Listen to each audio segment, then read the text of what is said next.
In the United States alone, over 127 million people live within a coastal area. And although coastal regions are home to about half of the United States population, coastal regions only account for less than 10% of the total land in the continental United States, meaning these areas are quite crowded, with population densities over 5 times greater than the national average. And these areas are at risk. Sea levels are rising at increasing rates due to climate warming, and this has the potential to dramatically alter our coastlines as we know them.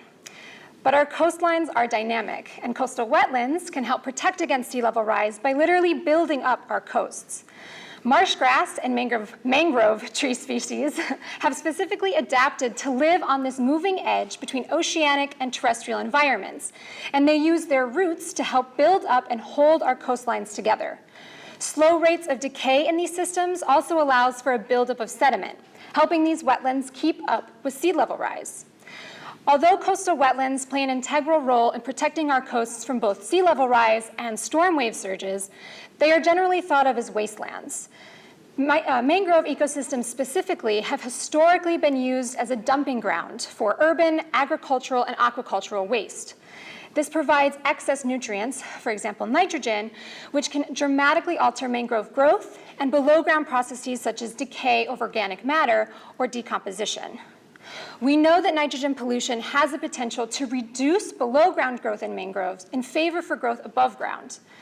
Nitrogen pollution can also accelerate decomposition rates, leading to a loss of that built-up sediment. If there are less roots to hold sediment together and faster decomposition leading to a loss of more and more sediment, those nitrogen-polluted mangroves may not be able to keep up with sea level rise. For my research experiment, I was interested in investigating how mangroves respond to nitrogen pollution, as well as whether mangroves that grow along an edge respond differently to those found more interior. My research site is located in northern Matanzas, which is in the northeastern coast of Florida.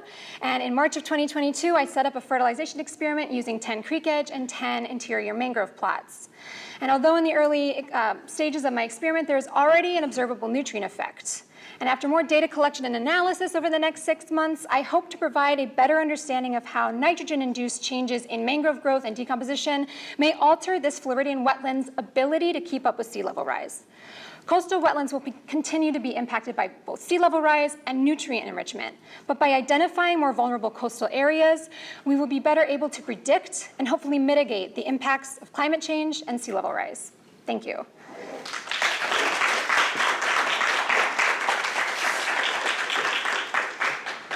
Thank you. Questions from the audience? You mentioned a couple of ways that nitrogen may hinder these wetlands. Is it possible you find the opposite?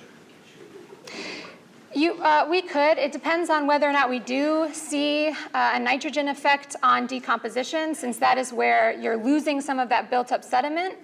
It also depends on whether the mangroves in the system are actually nitrogen limited. Sometimes they're not. Sometimes they're limited by other nutrients like phosphorus.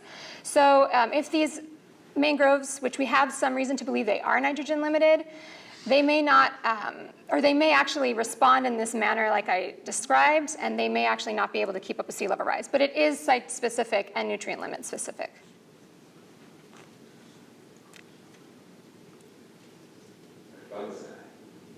So if I get to travel to Florida, or the Ecotone site, your Marsh-Mangrove Ecotone site, so how would I differentiate between the marsh, water plantation plants over there, and the mangrove part of it? That's a, yeah. Yeah, that's a good question. So because this is kind of a mixture of marsh and mangrove plants, the marsh plants are typically herbaceous grass plants. So those are the marsh grass species. And you can tell because they look like grasses. They're quite tall.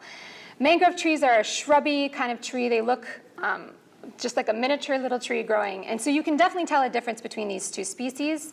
For the marsh plots, we made sure that they were somewhat clear of mangrove trees, although we're actually finding that in some of our marsh plots that we thought only had marsh plants in them, there were actually baby mangrove seedlings. So we have an exciting opportunity to look at how maybe nitrogen pollution may also accelerate mangrove movement into marshlands. So it's also a really cool aspect of this project that we didn't get to mention, but you can definitely tell a difference. For the mangrove plots, it's mostly just sediment, and then there's the mangrove growing, and they kind of outcompete the marsh grass species below because they can grow a little bit taller, and those marsh grass species can't get enough light or nutrients. So.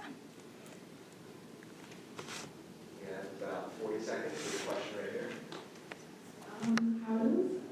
How do natural disasters affect like nutrient availability? Does that like change the project at all? It could, yeah, there's actually a hurricane right now that has our plots underwater, apparently. But hurricanes can bring in nutrients. That's one way that they can have a kind of fast pulse of nutrients in the system. So we might see a difference between those found along an edge.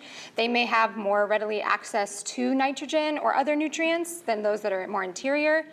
So hurricanes can actually bring in nutrients, but if we're seeing this effect of nitrogen and reducing below ground growth, it may also alter whether or not they can stand resiliency for hurricanes.